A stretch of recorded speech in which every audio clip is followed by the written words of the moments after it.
What we want to talk to you today about, and this probably only goes out to a few people out there, a few, probably 100,000 that have done this, but it's more about me than it is about Linda, but she's been involved with it the whole time.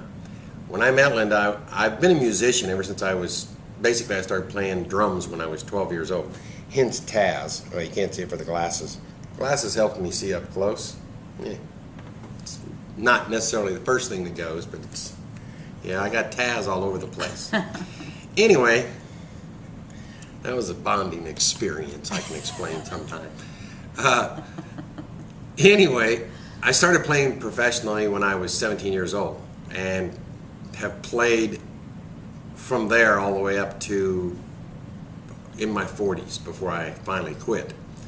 And when I met Linda, I was actually playing at that time at her parents' had a nightclub in Kansas City, and that's where I was playing. But anyway, playing is kind of something that's always been in my blood.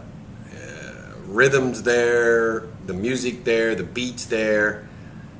I kind of relate a lot of things to music, and when I do things, I think of it kind of in sometimes some of those terms. But the whole time, every time we go play someplace, Linda always came with us, right? For the most part. Yep. She was there all the time and really became extremely helpful for us. Because when you're in a band and you're playing out, wherever you're playing, like we started playing in, I've played in some pretty bad places, like what you would see in the Blues Brothers where they played behind the chicken wire. I wasn't there at those. No, I've played in those. I was a little younger, but I've played in those. And we've also played in taverns and then nightclubs and then casinos and then actually concerts where we've actually opened up for some big name musicians. Charlie Daniels. It was fun, wasn't it? Anyway. The point I wanted to get across is when you're a musician and you play out a lot, you have, like when you play nightclubs or anything like that, you have a job, and you have two jobs basically. The first job is to get the people that's out in the crowd up. You got to get them up and you got to get them dancing. Because if you get them up and you get them dancing, the next thing that happens is they get tired or hot and thirsty and they drink more. The more they drink, the happier the boss of the club is because he's serving a lot of drinks that night, right? That's the whole idea. The second idea is you have to be open to the crowd. You got to do something that other bands don't do. And make you stand out.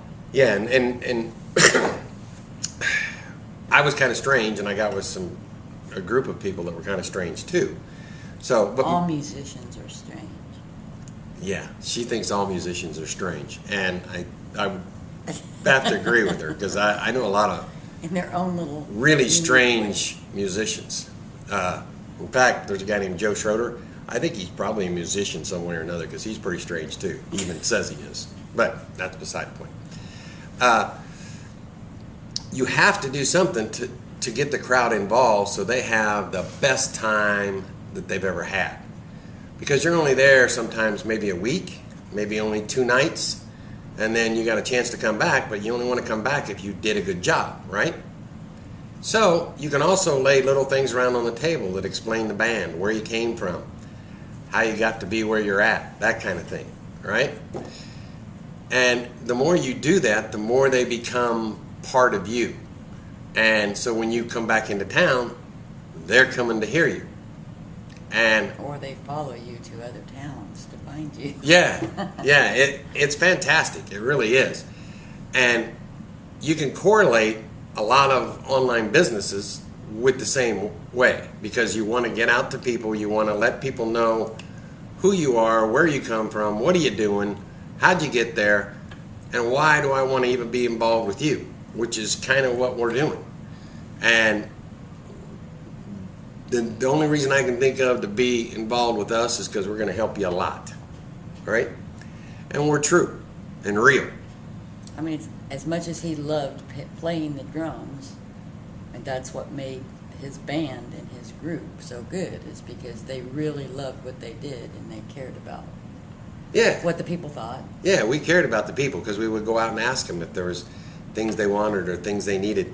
And I got the lead player to get a wireless guitar and a wireless mic, and he would wander around on the, in the clubs, and then he would stand up on the bars and sing. And it helped that he was kind of nice looking, so because the women would go And nuts. Yeah, he was young and nice looking. So anyway, we just wanted to throw that out there about being a musician. So if there's any of you musicians out there that are thinking about getting into an online business or are in one and not really, doing quite as well as you want to do, give us a buzz.